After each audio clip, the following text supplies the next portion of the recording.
Well, hello, Ben Langley, my old friend. How are you? Hello, I'm fine, Rachel. How are you? Well, we have come to know each other through Build a Bed, but I want to talk first of all, give us your title with JCPS So with JCPS, I'm the Director of Community Support Services. and tell us how long you've been in that position. I have been in this position now going on 11 years. So it's hard to Wow. believe how fast time flies, but yeah, 11 years. And when you started, Build a Bed is, I'm assuming, just one component of the different things that you do. Yeah, there are really three programs that I oversee for JCPS. One is Neighborhood Place. AmeriCorps is another one of the programs. And then I have a high school dropout prevention program. But Build a Bed really is connected with the AmeriCorps piece that I do for JCPS. And when we talk about Build a Bed, so this goes back to when I was a reporter at JCPS, and I can't remember the first time our paths crossed, but I know it was on Build a Bed. It And I was. do, I do remember the most striking thing to me was you telling me the numbers. When I said, so Build a Bed, people need beds, but the number to me was jaw dropping. Let's talk about the need and some of those numbers that might surprise people who are watching this. Sure. As we know, we have a lot of children in our community, and with JCPS, we have well over 100,000 students that we serve in our public school system. And every year, and this is a very conservative number, Rachel, but every year we have at least 10 to 11,000 students that go homeless every year. So that's a good 10% of our students. And so when families go homeless, oftentimes they lose everything. And so when they do secure housing, they're starting all over again. And so Build a Bed is very important.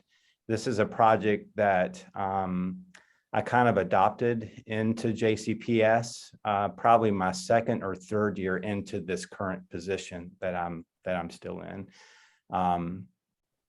Because I knew the need was just so great. And in my office, honestly, I was getting phone calls from the Family Resource Center coordinators, and most schools, almost all of them, 95% of our schools have a Family Resource Center coordinator.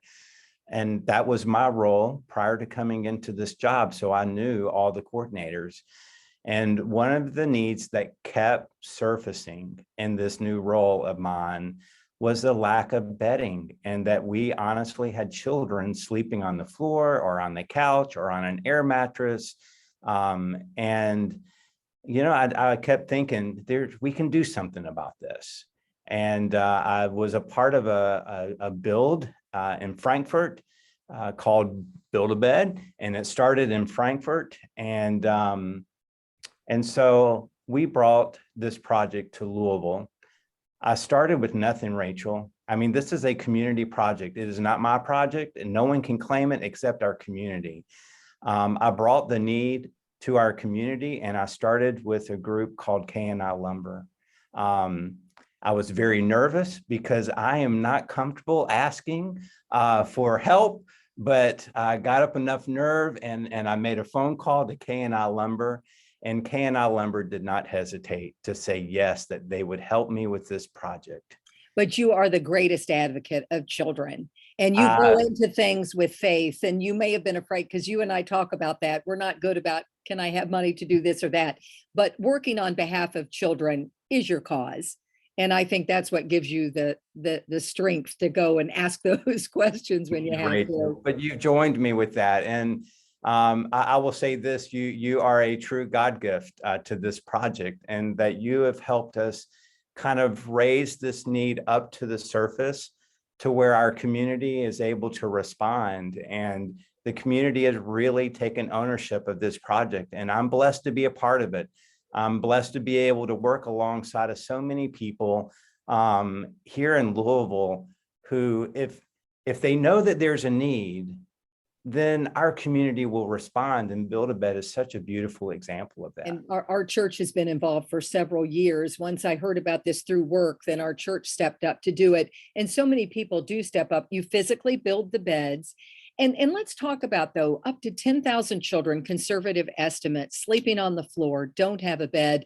I mean, you can just see what that does. Then when they go to school, they're tired, they're fatigued, they haven't slept well. So I mean, you just see the stack It of things that work really against does. children. Yes. And so, I mean, there is nothing like a good night's sleep, and that can really change the whole educational journey of a child. Rachel, I have honestly been fortunate enough to go into a number of homes. And every time I walk into a home, and I've been invited to go into a home, it is it's like sacred ground for me. I see beautiful families who have really just have had a hard knock in life, and they're trying to become self-sufficient, and they are determined to get back on their feet. And I see loving families, just like our families, who have just, we've all had hard times in our life, and they've just had some difficult times that have come their way. And so they're getting back on their feet. Rachel, I remember one family I went to go deliver beds to. It was a beautiful mom with two children. She invited me into her apartment after being homeless for, I don't know, probably 6 to 7 months. And she has secured an apartment. I walked into the apartment and she didn't hesitate to invite me in. She showed me around and she said, "Mr. Langley, I have nothing, but this house is full of love." Mhm. And as we were bringing the beds into the house, she took us into the room where they would sleep. And she said, she pointed in the corner, and you just saw, sorry about that. That's all right. You saw bedding on the floor, and it was blankets and pillows. And she says, "This is where we've been sleeping." Mm. And she said, "My children did not want to go to school today because they knew that Build-A-Bed was coming to our house," which I'm glad that I actually showed up on that day. Right.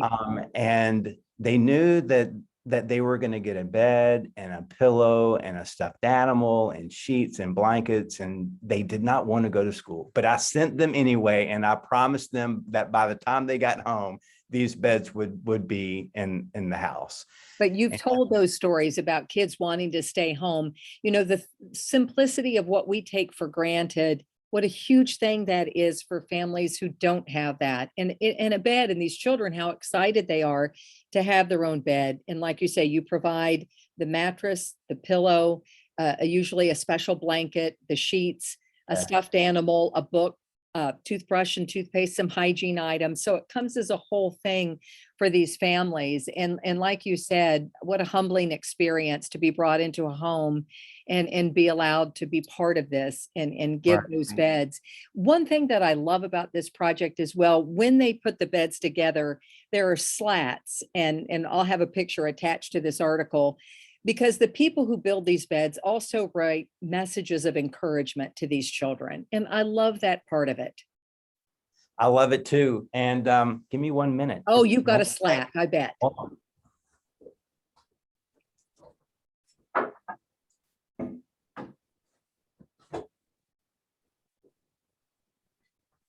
Oh, wonderful.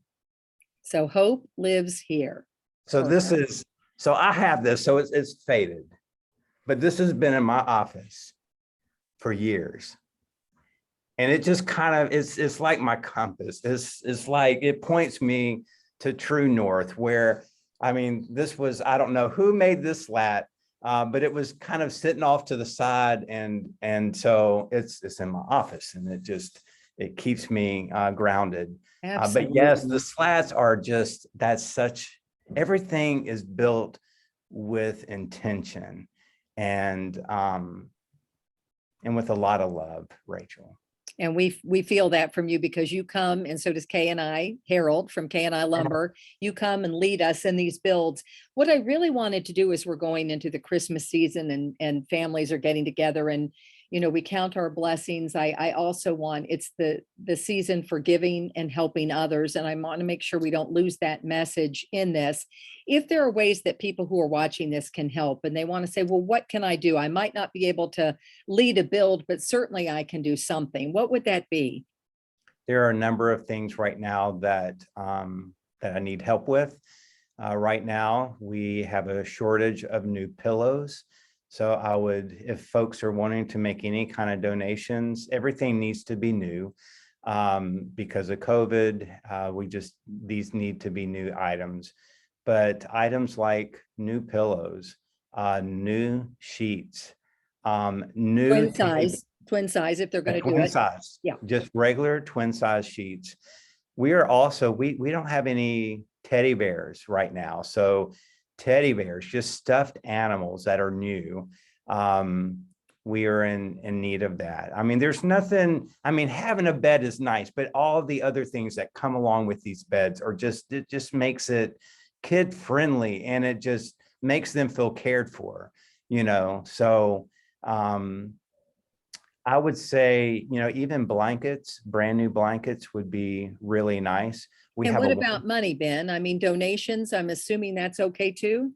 Donations would be fine. Absolutely. Not fine. It would be very helpful. Yeah. But donations would need to be written out to build a bed. Jefferson County Public Schools, build a bed. And then you're going to give us your phone number and your email as well. I will. Yes, absolutely. So I will give that to you, and that way folks can help out however they would like to. But our number is go ahead. So my number is 485 area code 502-485-3288. And I'll put that in the article too. If you would. And then the email address, Rachel, I'm just gonna have to send it to you because it's a long. I'll put it in the article so you don't have to worry about that. What would you want, I guess, your closing words to be? You've seen the best of people when they give. You've seen families who are at their most difficult stages. And when this comes together, the takeaway for you has been what?